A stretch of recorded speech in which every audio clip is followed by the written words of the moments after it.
పరచింతన, పరదర్శనం, పరమతాన్ని గుర్తుపెట్టుకోవాలి. పరోపకారి, విశ్వ కళ్యాణకారి ఆత్మగా అవ్వడానికి. సమయం ప్రమాణంగా ఈ ప్రపంచంలో దుఃఖం యొక్క అశాంతి ఎంతగానో వ్యాపిస్తోంది. మరి మీరు మనసా సేవ ద్వారా సదా చెక్ చేసుకుంటూ ఉండండి. మనస, వాచ, కర్మన సదా చెక్ చేసుకోవాలి.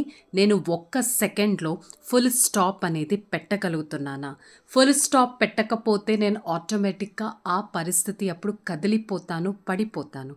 ఫుల్ స్టాప్ పెట్టడం నాకు వస్తుందా? లేక ఫుల్ స్టాప్ బదులు comma, question mark, exclamatory mark పెడుతున్నానా? సదా ఇతరుల్ని గుర్తు చేయడం కాదు, స్వయాన్ని చెక్ చేస్తూ ఉండండి. ఫుల్ స్టాప్ పెట్టే హ్యాబిట్ మనలో ఉందా? ఫుల్ స్టాప్ కనుక నేను పెట్టినట్టయితే నా అంతిమ మతి శ్రేష్ఠ మతిగా అయిపోతుంది. ఫుల్ స్టాప్ పెట్టే అభ్యాసాన్ని మాటి మాటికి చెక్ చేసుకోవాలి. మరి అది నవంబర్ మురళి కదా, బాబా 18th జనవరి అప్పటి వరకు హోంవర్క్ ఇచ్చారు. మీరు ఎన్నో లెటర్స్ రాస్తూ ఉంటారు, కానీ 18 జనవరి మీకు రిజల్ట్ తెలిసిపోతుంది ఫుల్ స్టాప్ మీరు ఎంతగా పెట్టగలుగుతున్నారు అనేది. మరి తీవ్ర పురుషార్థి ఆత్మగా అవ్వాలి. ప్యూరిటీ మీ పర్సనాలిటీ, మీ రాయల్టీ, మీ రియాలిటీగా అయిపోవాలి. మీ సదా రాయల్టీని గుర్తు తెచ్చుకుంటున్నారా?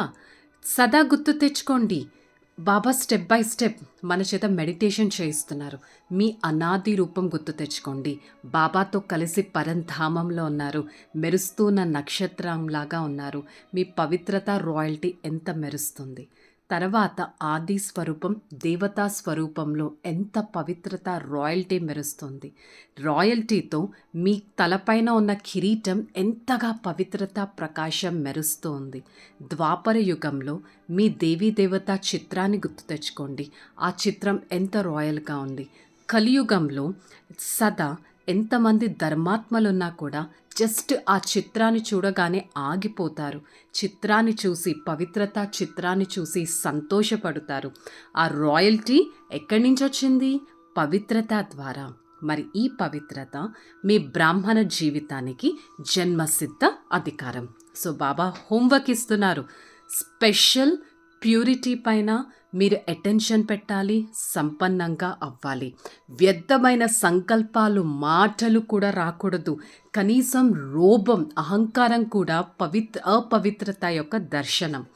క్రోధం యొక్క అంశమే ఈ లోభం రావడం. సో వీటిని కూడా సమాప్తం చేసుకోవాలి. జస్ట్ పవిత్రత అంటే బ్రహ్మచర్యం కాదు. దూరం నుంచి మీ నుంచి పవిత్రత వైబ్రేషన్స్ పడాలి. ఎంత అంటే ప్రతి ఒక్క ఆత్మ, శరీరం పవిత్రంగా అయిపోవాలి. సదా మీకు వరదానం.